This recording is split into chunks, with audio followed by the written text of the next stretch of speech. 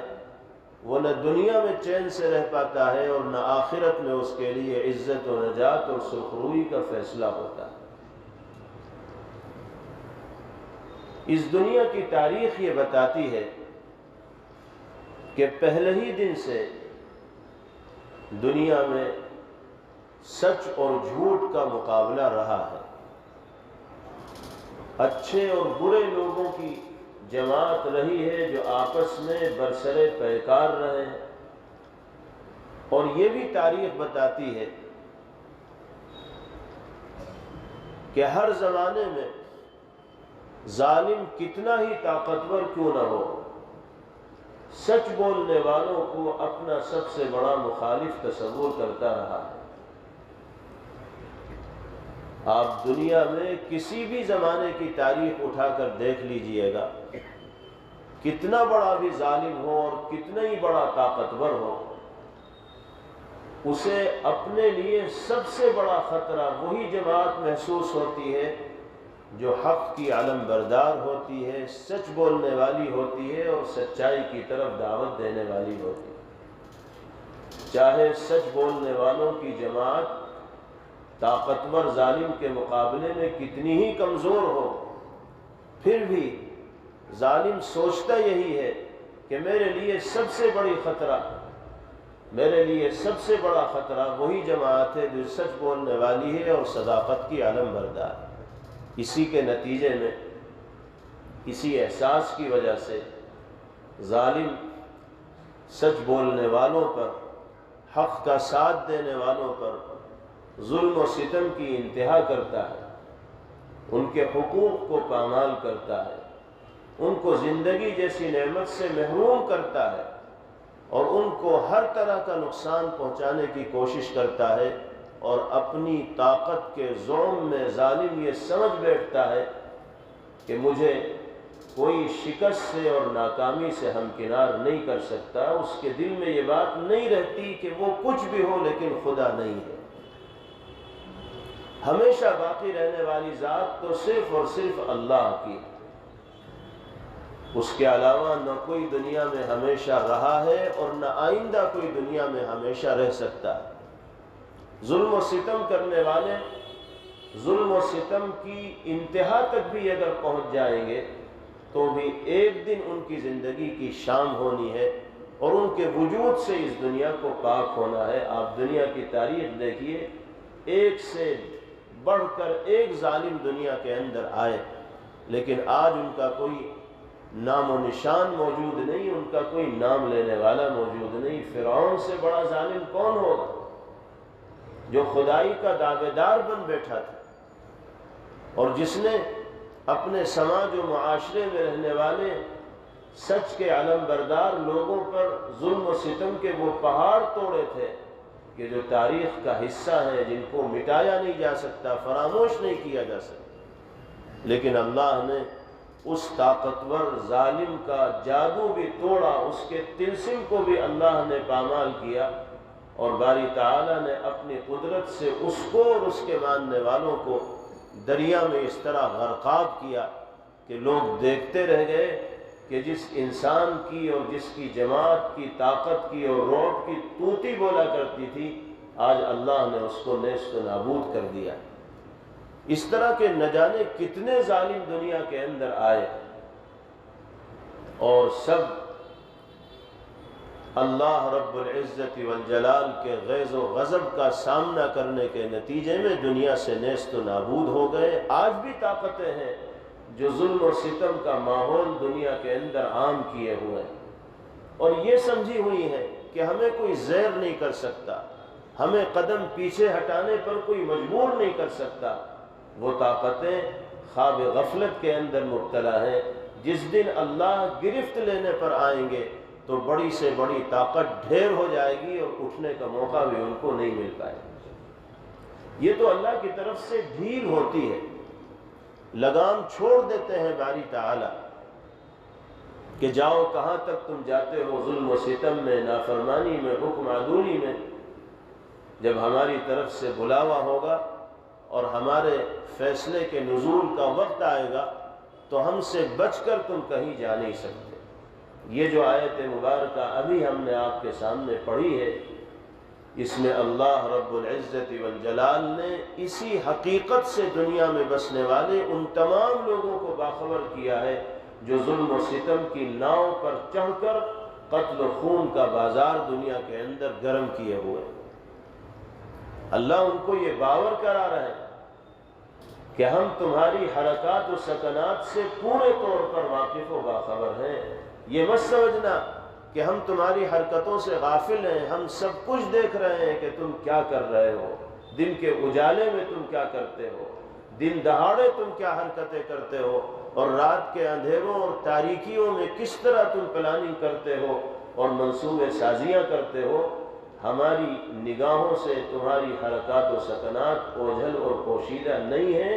ابھی ہماری طرف سے ڈھیل کا زمانہ چل رہا ہے۔ جس دن گرفت کا فیصلہ ہوگا اس دن سر چھپانے کے لیے تمہیں کہیں کوئی جگہ نہیں مل پائے۔ ارشاد ربانی ہے وَلَا تَحْسَبَنَّ اللَّهَ غَافِلًا عَمَّا يَعْمَلُ الظَّالِمُونَ۔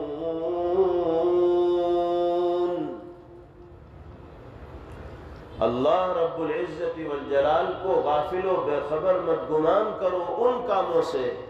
جو ظالم انجام دے رہے ہیں۔ ظالم سے مراد گنہگار لوگ ہیں، ظالم سے مراد لوگوں کے خون سے ہولی کھیلنے والے لوگ ہیں، ظالم سے مراد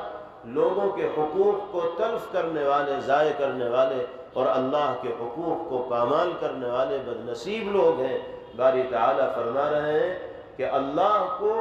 ان کرتوتوں سے غافل مت خیال کرنا جو ظالم دنیا کے اندر انجام دے رہے ہیں۔ انما يؤخرهم ليوم تشخص فيه الابصار۔ اللہ تعالیٰ تو ان ظالموں کو ڈھیل دیے ہوئے ہیں ایسے دن کے لیے کہ جس میں آنکھیں پھٹی کی پھٹی رہ جائیں گی۔ اس دن کی ہولناکی، اس دن کی ہیبت اور اس دن میں خوف کا ایسا سایہ ان کے ذہن و دماغ کے اوپر ہوگا کہ آنکھیں کھلیں گی تو کھلی ہی رہ جائیں گی، پلک جھپکنے کا بھی موقع نہیں ملے گا۔ انما يؤخرهم ليوم تشخص فيه الابصار۔ اللہ تعالیٰ ان کو مہلت دیے ہوئے ہیں ایسے دن کے لیے جس میں انسانوں کی آنکھیں پھٹی کی پھٹی رہ جائیں گی۔ یہ تو آخری دن ہے، یعنی اس دن تو ظالموں کو اپنے کیے کا بدلہ ملے گا ہی، لیکن اس سے پہلے بھی اللہ چاہیں گے تو ظالموں کے ناپاک وجود سے دنیا کو پاک فرما دیں گے، جیسا کہ دنیا میں اس کی بہت سی مثالیں موجود ہیں۔ پھر اس دن کی منظر کشی کی گئی مہطعین مقنعی رؤوسہم لا يرتد الیہم طرفہم وافئدتہم ہواء۔ اس دن کی ہیبت، اس دن کا خوف ایسا طاری ہوگا ظالموں کے اوپر کہ سر اٹھا کر سرپٹ دوڑے چلے جا رہے ہوں گے۔ مہطعین، سرپٹ دوڑے چلے جا رہے ہوں گے، مقنعی رؤوسہم، سروں کو اٹھائے ہوئے ہوں گے، لا یرتد الیہم طرفہم، ٹکٹکی باندھے اس طرح دیکھ رہے ہوں گے کہ پلک بھی ان کی جھپک نہیں رہے گی۔ وَأَفْئِدَتُهُمْ هَوَاء، اور ان کے دل بالکل خالی ہو چکے ہوں گے، نہ کوئی فیصلہ کرنے کی صلاحیت ان کے اندر ہوگی، نہ سوجھ ہوگی، نہ بوجھ ہوگی، نہ کسی طرح کا شعور ہوگا اور نہ کسی طرح کی سمجھ ہوگی۔ ان کا دل ہر طرح کے شعور سے، فیصلے کی طاقت سے خالی ہو چکا ہوگا۔ اللہ رب العزت والجلال نے اس آیت مبارکہ سے دنیا میں بسنے والے ان تمام لوگوں کو آنکھیں کھولنے کی دعوت دی ہے جو کسی طرح کے بھی ظلم و ستم کا مظاہرہ دنیا کے اندر کر رہے ہیں، اللہ کے حقوق کی پامالی میں مبتلا ہوں، یا بندوں کی حق تلفی کے اندر مبتلا ہوں، یا لوگوں کے خون سے ہولی کھیلنے والے ہوں، بے گناہوں کو نشانہ بنانے والے ہوں اور کمزوروں کو تختہ مشق بنانے والے ہوں، ایسے تمام لوگوں کے لیے باری تعالیٰ کی جانب سے یہ آیت مبارکہ الٹیمیٹم اور وارننگ کی حیثیت رکھتی ہے۔ اگر انسان کسی دوسرے انسان کو ستاتا ہے تو جو مظلوم ہوتا ہے اس کے دل سے جو آہ نکلتی ہے وہ اللہ کی بارگاہ سے رد نہیں کی جاتی۔ ظالم مظلوم کی آہ سے مارا جاتا ہے۔ نبی کریم علیہ السلام نے ارشاد فرمایا لا ترد دعوت المظلوم ولو كان فاجرا، مظلوم کی پکار اللہ کی بارگاہ سے رد نہیں کی جاتی، چاہے مظلوم کتنا ہی بڑا گنہگار کیوں نہ ہو۔ یہ نہیں ہے کہ اگر کسی گنہگار پر ظلم کیا جائے گا، اس کو مارا جائے گا، پیٹا جائے گا، اس کی جان کو اور زندگی کو نشانہ بنایا جائے گا تو اس میں کوئی حرج کی بات نہیں ہوگی، ایسا نہیں ہے۔ گنہگار پر بھی اگر زیادتی ہوگی اور ظلم ہوگا اور وہ اللہ سے فریاد کرے گا تو نبی کریم علیہ السلام فرماتے ہیں کہ اس کی فریاد کو رد نہیں کیا جائے، بلکہ اس سے آگے بڑھ کر پیغمبر علیہ السلام نے فرمایا اتقوا دعوت المظلوم وإن كان كافرا فإنه ليس بينه وبين الله حجاب، مظلوم کی بد دعا سے بچو، چاہے مظلوم کافر ہی کیوں نہ ہو، اس لیے کہ مظلوم کی دعا اور اللہ کی بارگاہ کے درمیان کوئی حجاب اور کوئی رکاوٹ نہیں ہوتی۔ تو ظالم لوگ اپنی طاقت کے زعم میں اگر لوگوں کو دبا رہے ہیں، لوگوں کو کچل رہے ہیں، لوگوں کی زندگی کو ٹارگیٹ اور نشانہ بنا رہے ہیں تو ان کو یہ سمجھ لینا چاہیے کہ یہ اللہ کی جانب سے مہلت کا زمانہ ان کو میسر ہے اور ملا ہوا ہے، اور جس دن باری تعالیٰ کی گرفت نازل ہو جائے گی تو دنیا کی کوئی طاقت ان ظالموں کو سر چھپانے کے لیے جگہ دینے کو تیار نہیں ہوگی۔ اور ایک دن تو ہر انسان کو اللہ کی بارگاہ میں حاضر ہونا ہی، ہمیشہ ہمیشہ رہنے کے لیے تو کوئی آیا ہے ہی نہیں، کتنا بڑا سورما کوئی کیوں نہ ہو، کتنا ہی بڑا طاقتور کوئی نہ ہو، اور کتنی بڑی حکومت کا مالک کوئی کیوں نہ ہو، ایک نہ ایک دن تو اسے دنیا کو چھوڑ کر اللہ کی بارگاہ میں حاضر ہونا پڑے گا، پھر اسے اپنے سارے جرائم کی سزا بھگتنی پڑے گی۔ نبی کریم علیہ السلام نے ارشاد فرمایا ان اللہ لیملی الظالم حتی اذا اخذہ لم یفلتہ، اللہ تعالی ظالم کو مہلت دیتے رہتے ہیں یہاں تک کہ جب اللہ گرفت میں لے لیتے ہیں تو پھر دنیا کی کوئی طاقت اس ظالم کو اللہ کی گرفت سے چھٹانے میں کامیاب نہیں ہو پاتی۔ اسی کے ساتھ ساتھ ایک اور بات نبی کریم علیہ السلام نے بیان فرمائی کہ اگر دنیا میں ظلم و ستم کا ماحول عام کرنے والی طاقتیں اپنے بالوں پر نکال رہی ہوں، اپنے پاؤں پسار رہی ہوں اور ظلم و ستم کا ماحول عام کر رہی ہوں تو دوسروں کو اس ظلم و ستم کے سلسلے کو ختم کرنے کی اپنی استطاعت کے بقدر کوشش کرنی چاہیے۔ گناہ کا ماحول عام ہو رہا ہو تو اسے ختم کرنے کی کوشش کرنی چاہیے، قتل و غارت گری کا اور مار دھاڑ کا ماحول عام ہو رہا ہو تو اسے ختم کرنے کی کوشش کرنی چاہیے۔ ہر آدمی اپنی زندگی میں مگن ہو کر ہاتھ پر ہاتھ رکھ کر اگر بیٹھے گا تو پھر سماج اور معاشرے کا ماحول سدھرے گا کیسے؟ نبی کریم علیہ السلام فرماتے ہیں ان الناس اذا رأوا الظالم فلم يأخذوا على يديه اوشك ان يعمهم الله بعقاب منه، لوگ جب ظالم کو ظلم کرتے ہوئے دیکھیں اور ظالم کا ہاتھ نہ پکڑیں تو قریب ہے کہ اللہ تعالی ظالم کا ہاتھ نہ پکڑنے کی وجہ سے سب کو سزا کے اندر اور عذاب کے اندر مبتلا فرما دے۔ اس لیے ہر انسان کی یہ ذمہ داری ہے کہ وہ ظلم و ستم کے ماحول کو اپنی حیثیت و استطاعت کے بقدر ختم کرنے کی کوشش کرے، اور جو ظلم کرنے والی طاقتیں ہیں ان کے ہاتھ کو پکڑ کے ظلم سے باز رکھنے کی کوشش کرے، جو گناہ کو عام کرنے والے لوگ ہیں ان کو گناہوں سے بچانے کی فکر کرے، جب سب مل کر خراب ماحول کو بدلنے کی کوشش کریں گے تو مخلصین کی محنت اللہ کی بارگاہ میں رائگاں نہیں جائے گی، اور انشاءاللہ ماحول کے اندر تبدیلی پیدا ہوگی۔ اور ہر شخص کو یہ عہد کر لینا چاہیے کہ میری ذات کسی دوسری کے لیے مضر اور نقصان دہ نہ ہو، اور میں کسی کو تکلیف پہنچانے والا، کسی پر ظلم و ستم کرنے والا نہ بنوں۔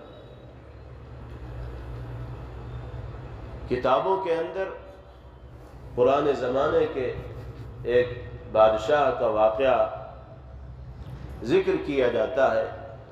کہ ایک ظالم بادشاہ تھا جس نے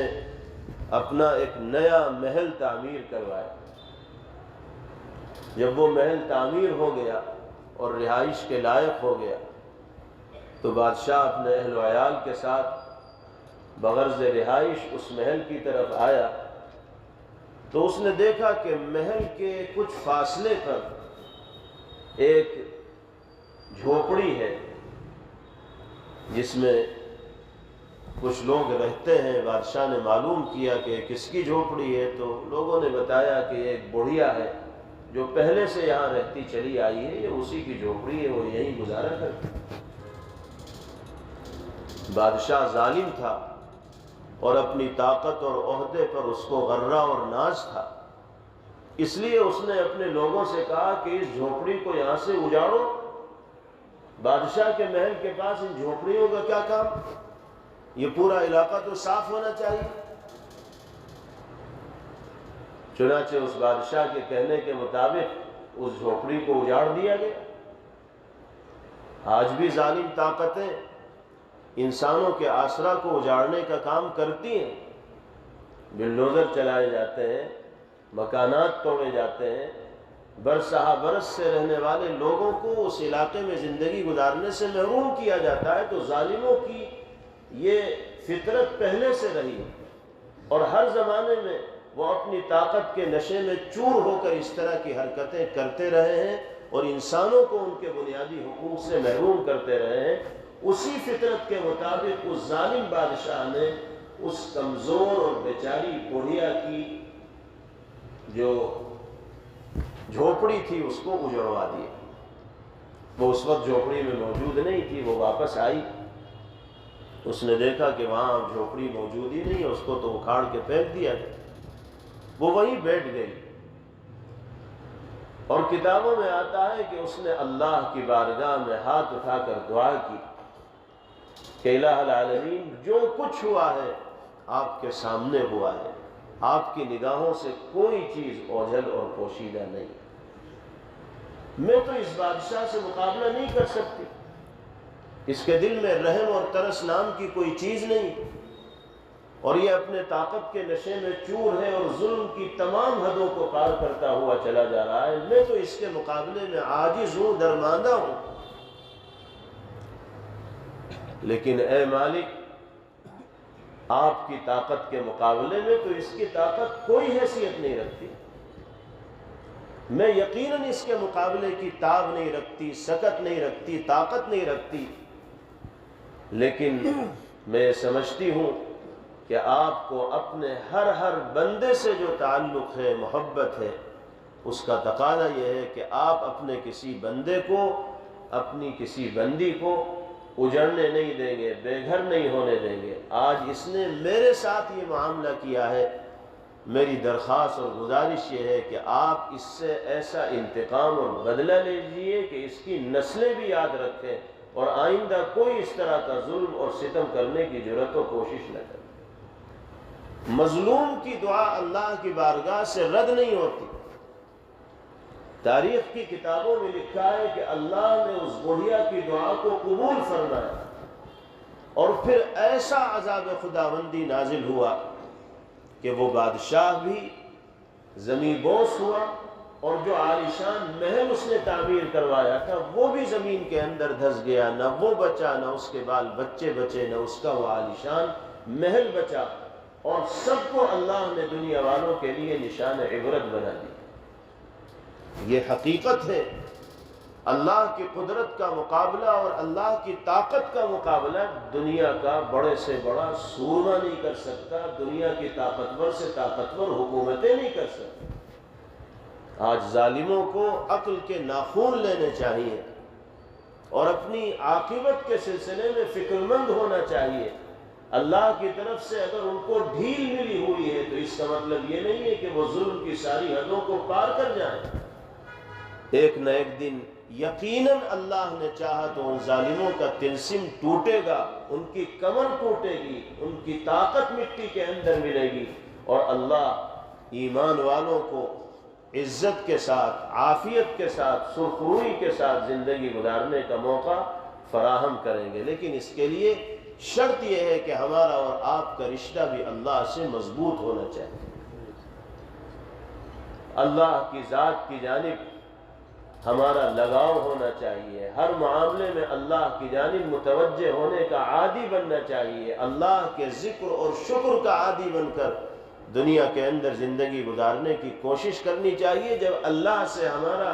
لنک، ربط اور تعلق مضبوط ہوگا تو پھر اگر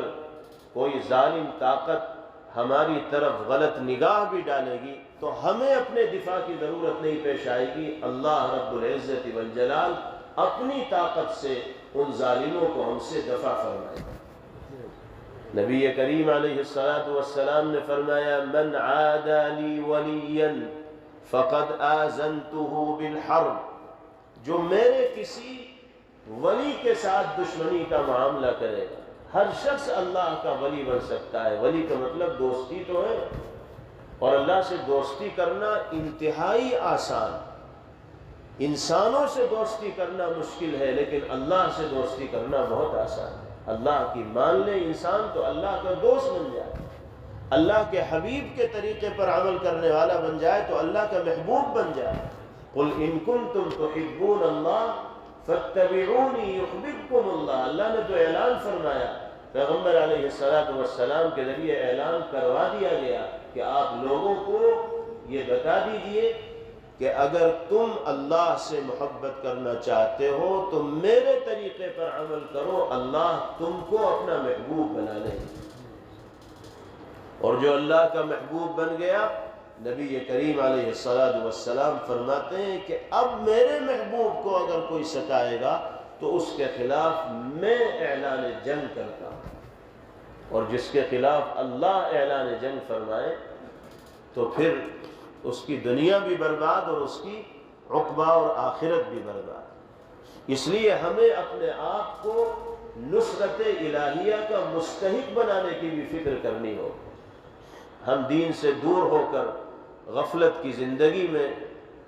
اپنے روز و شب کو گزارتے رہیں، نہ نماز کی فکر ہو، نہ قرآن کی تلاوت کا اہتمام ہو، نہ شریعت و سنت کے تقاضوں پر عمل ہو، اور پھر خواب یہ دیکھیں کہ کوئی ہمارا بال بینکا نہ کرے، کوئی ہمیں تکلیف نہ پہنچائے،